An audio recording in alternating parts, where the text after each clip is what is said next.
Happy birthday, happy birthday. Happy birthday to you. Parang nawala sa tono ah. Happy birthday to you. Happy birthday to you.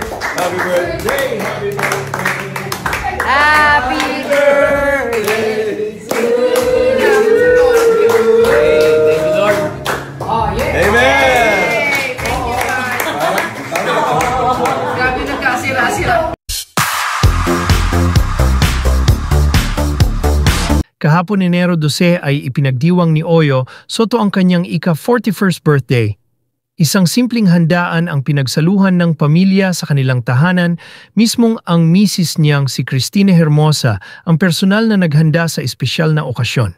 Present ang kapatid ni Oyo na si Danica at ilang malalapit na kaibigan ng pamilya, gayon din ang mga kaanak at mga mahal sa buhay. Bagamat di nakadalo si Bossing Vic at Dinabone V sa kaarawan ni Oyo ay nagpaabot naman ang mga ito ng pribadong pagbati sa anak. Samantala emosyonal naman ang naging mensahe ni Cristina Hermosa sa kaarawan ng kanyang mister. Nagpasalamat ito sa may kapal sa patuloy na paggabay sa kanilang mag-asawa at sa buong pamilya.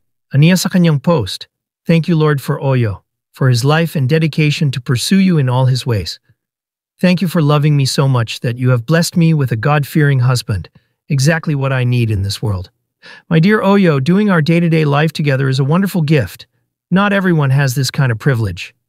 May it be cleaning the house, you cooking our food, driving separate cars to get sticker renewal, doing the groceries, helping the kids with everything they need, encouraging each other to work out kahit parehong walang drive dahil sa mga pagsubok ng buhay. I don't recall a time not having you by my side kasi literal, hindi tayo naghihiwalay 24/7. And I wouldn't want it any other way. In our 14 years of marriage, I still enjoy your company, still laugh at your unintentional, untimely humor.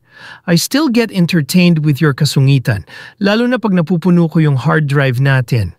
Dahil hindi ako nagbubura ng photos, at pag may hindi tama sa araw mo, at sa kapaligiran. At yung mga naiisip mong out of this world na pet name sa mga anak natin at sa kung ano-ano pa, that usually happens pag bored ang brain mo.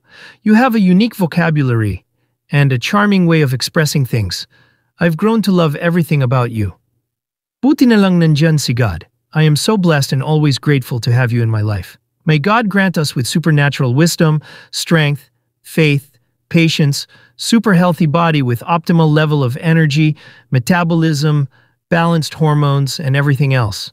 May He grant us with a long quality life with our children and loved ones. I love you. Happy birthday, my love. Thank you, Lord, for the 14 years and for a lifetime. Happy birthday, happy birthday.